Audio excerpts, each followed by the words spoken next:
নিজের জন্য আফসোস করবো নাকি লামিন ইয়ামালের জন্য আফসোস করবো এটাই বুঝতেছি না। অ্যাজ এ বার্সেলোনা ফ্যান হিসাবে এই সিকোয়েন্সটা যখন দেখি চ্যাম্পিয়ন্স লিগে অ্যাথলেটিকো মাদ্রিদের সাথে আমাদের কোয়ার্টার ফাইনালে, আমরা দেখতে পাইছি রেফারি বাঁশি দিয়ে দিছে। আপনি চিন্তা করেন, আপনার রেফারি বাঁশি দিয়ে দিছে। মুসো যে গোলকিপার আছে, আর্জেন্টাইন গোলকিপার অ্যাথলেটিকো মাদ্রিদের, গতকাল রাতে অ্যাথলেটিকো মাদ্রিদের হয়ে man of the match performance দিছে এবং একের পর এক বিধ্বংসী সেভ করে দিছে। মার্ক পুবিল এই প্লেয়ারকে সে বল পাস করছে, বাঁশি দিয়ে দিছে। আমি আসতেছি সব কিছুর উপরে। বাঁশি দিয়ে দিছে রেফারি এবং মার্ক পুবিলরে ও পাস করছে। মার্ক পুবিল বল হাতে নিয়ে আবার রিস্টার্ট করছে। এটা একটা পটেনশিয়ালি পেনাল্টি 110%, এবং সেকেন্ড ইয়েলো কার্ড হয় পুবিলের উপরে, এমন একটা পটেনশিয়ালি রেড কার্ড হয়। তখন অ্যারাউন্ড 63 মেবি 70 মিনিটের মতো গেম চলতেছে, 10 ভার্সেস 10 হয়ে যায়। কিন্তু গোলকিপার যা করছে এবং রেফারি সেটাকে আনেই নাই, মানে মাথায় আনে নাই, এবং বিএআর সেটা একবার জন্য চেক করে নাই। বার্সেলোনার দর্শকরা ক্যাম্প নুতে ফাইটা উঠছে যেটা কি হয়েছে, এবং রেফারি এবং বিএআর কিছুই আনে নাই। ম্যাচ শেষে হ্যান্সি ফ্লিক এইটা নিয়েই কথা বলছে। এবং এটা যদি গ্রামের ফুটবল হইতো, আপনি চিন্তা করেন যে আমরা যারা গ্রামে ফুটবল খেলছি এরকম কিছু সিকোয়েন্স হয়েছে, এবং দুইটা দিক হইতো। এক, পেনাল্টি 110% নেওয়া হইতো।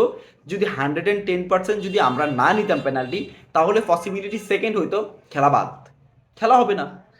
মানে গ্রামে তো এইটাই হয়, যখন গোলকিপার বল দেয় এবং সে হাত দিয়া ধরে আবার করে, মানে যে সিকোয়েন্সটা গতকাল রাতে বার্সেলোনা অ্যাথলেটিকো মাদ্রিদ হয়েছে। আমরা গ্রামের ফুটবলে হইলে, মফস্বলের ফুটবল হইলে আমরা দুটা দিকে আমার সামনে আছে, খেলা বাদ, নাহলে পেনাল্টি 110%। এই জন্য মাঝে মাঝে মনে হয় যে গ্রামের ফুটবলে খুব ভালো জাস্টিস হয় নিজেদের উপরে। এই সিকোয়েন্স হইলে তো অন্তত নিজের প্রতি জাস্টিস করতে পারতাম, যে হ্যাঁ পেনাল্টিটা নিয়েই ছাড়তাম। অন্তত আমি যদি মাঠে থাকতাম পেনাল্টি লয়ে ছাড়তাম, তারপরে খেলা হইতো। তো যেহেতু আমি মাঠে নাই, বার্সেলোনার মাঠে আমি যদি খেলতাম, তাহলে পেনাল্টিটা অবশ্যই আমি বার্সেলোনা ফ্যানদেরকে, আমি আপনাদেরকে বলতেছি, পেনাল্টি নিতাম আপনাদের জন্য, দলের জন্য নিতাম। ফার্স্ট যে কথা বলছি, নিজের জন্য বেশি খারাপ লাগতেছে নাকি লামিন ইয়ামালের জন্য বেশি খারাপ লাগতেছে? মেসির জন্য খারাপ লাগতেছে একটু। মেসি যখন লিভারপুলের সাথে সেকেন্ড লেগে, ফার্স্ট লেগে তো মেসি গোল করছে, ফ্রি কিক, সেই greatest of all time free kick আমরা দেখতে পেয়েছি লিভারপুলের সাথে সেমিফাইনাল, সেই ক্যাম্প নুতে সবকিছু আমরা দেখতে পাইছি। সেম কাহিনী লামিন ইয়ামালের সাথে হইতেছে। লামিন ইয়ামাল ইন্টার মিলানের সাথে নিজের জীবন গ্রেটেস্ট পারফরমেন্স দিছে, কিন্তু আমরা দেখছি এসআরবির কাছে আমরা গোল খাইছি লাস্ট 7 মিনিটে, আমরা মানে গেম কন্ট্রোল করতে পারিনি। আপনি চিন্তা করতে পারেন, তো সেখান থেকে আজকের ম্যাচে 8.3 লামিন ইয়ামালের পারফরমেন্স, সোফা স্কোর রেটিং, খুব ফুটমব রেটিং। তো আপনি জাস্ট ইমাজিন করেন যে কিনা 6-7টার মতো ড্রিবল কমপ্লিট করে, 3টা চান্স ক্রিয়েট করে, এবং 14-15টার মতো ডুয়েলন করে লামিন ইয়ামাল ম্যাচ শেষে বসে গেছেন মাটিতে। লামিন ইয়ামাল বুঝতেছেন যে তারা কীভাবে হারছেন।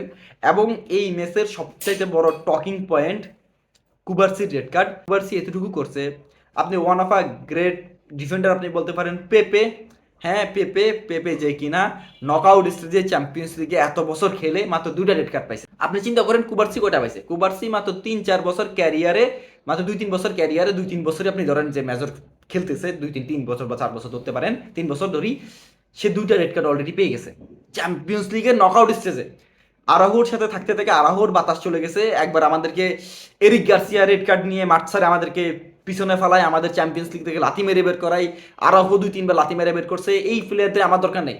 আরাহোরে আমি লাথি দিয়ে আমি ক্লাবে আমার দরকার নাই। আমার রাশফোর্ডের মতো প্লেয়ার দরকার নাই। আউটপুট কি? যারা ফুটবল বিশেষজ্ঞ আছে, ও মাই গড, রাশফোর্ড এই খেলছে, রাশফোর্ড সেই খেলছে। রাশফোর্ডের জায়গায় আমার, আপনি আইনা দেন আমার রাফিনার আইনা দেন। একটা গোল, 2টা অ্যাসিস্ট রাফিনা যদি এই ম্যাচে না করতো, আমি এই ক্যামেরার সামনে বলতেছি নিজের গালে নিজের জুতো দিয়ে পেরে দেব। সিরিয়াসলি বলতেছি, আপনার ফাইনাল আউটপুট কি দিছে আমার রাশফোর্ড? আপনি আমার একটা বারের জন্য বলেন, যেখান থেকে সিম্পল পাস করার কথা সেখান থেকে পাস করতে পারে নাই, সেখান থেকে বল দিতে পারে নাই লামিন ইয়ামালের পায়ে, সেখান থেকে দানি ওলমোর পায়ে বল দিতে পারে নাই, লেভানডস্কিকে বল পৌঁছাতে পারে নাই। বল রিসিভ করায় এবং কাটিং করে ডিবক্সে আসাই যদি হয় একটা উইঙ্গারের কাজ শেষ, তাহলে আমি বলবো লামিন ইয়ামাল কি করে, তারপর আমি বলবো সাকারা কি করে, ওলিজে কি করছে। আপনি চিন্তা করেন রিয়াল মাদ্রিদের সাথে ওলিজে কি করছে, চিন্তা করেন। র্যাশফোর্ড তো আরো বেশি প্রুভেন, র্যাশফোর্ড তো আরো বেশি এক্সপিরিয়েন্স সহ আসে। তাহলে ডিবক্সের ভিতরে ভুল করে যখন র্যাশফোর্ডে গেছে, ফার্স্ট 5 মিনিটের মতো 7 মিনিটের মধ্যেই যখন র্যাশফোর্ডের ওপেন ক্লিনিক্যাল একদম ফিনিশিং একটা পাওয়া যায়, যে একদম 1v1 হয়ে গেছে, আপনি কিক দিয়ে গোল দিবেন বারে, আপনি মুসুর হাতে মারতেছেন বল, আপনি বারবার সুযোগ পাইছেন। আমার ওই কথাটাই বলতে মন চাই, আপনার সব ডিম যখন এক ঝুড়িতে আসে, তখন যখন ওই ঝুড়ি পড়ে যায়, সব করে ডিমই কিন্তু ভাঙে, কোনো ডিম অবশিষ্ট থাকে না। বার্সেলোনার সেম কাহিনী হয়েছে এই ম্যাচে। বার্সেলোনার হয়ে বার্সেলোনার সবগুলো চান্স ওই শুধু র্যাশফোর্ডই পাইছে, এবং র্যাশফোর্ডই নিয়ে যাইতেছিল। প্রত্যেকটা 1v1 বলেন, দুই একটা 1v1 র্যাশফোর্ডই পাইছে। প্রত্যেকটা সিকুয়েন্স বলেন র্যাশফোর্ড দিয়ে শেষ হওয়ার কথা, র্যাশফোর্ড দিয়েই শুরু হওয়ার কথা। কিন্তু আমাদের ওই যে সব ডিম এক জুড়িতে আসে এবং ভাঙে গেছে।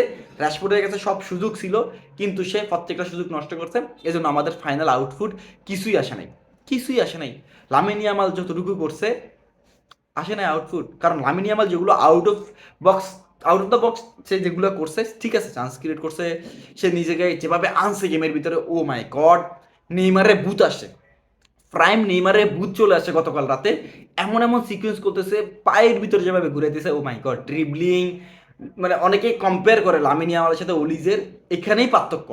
অলিজে আপনার 1v1 নিবে, তখনই নিবে। আপনি মনে করেন ক্যারেরাস যখন অ্যাটাক করতে গেছে, ক্যারেরাসকে বারবার বিট করে গেছে, শুধুমাত্র যখন আসলেই 1v1 হয়, লামিন ইয়ামালের বুদা নেইমারের আত্মা যেভাবে বর করছে, যে সামনে দুই তিনটা অ্যাথলেটিকো মাদ্রিদের ডিফেন্ডার, এটা অন্য কোনো ডিফেন্ডার না ভাই, এটা রিয়াল মাদ্রিদের ডিফেন্ডাররা না, যারা ডিফেন্স করতে পারে না।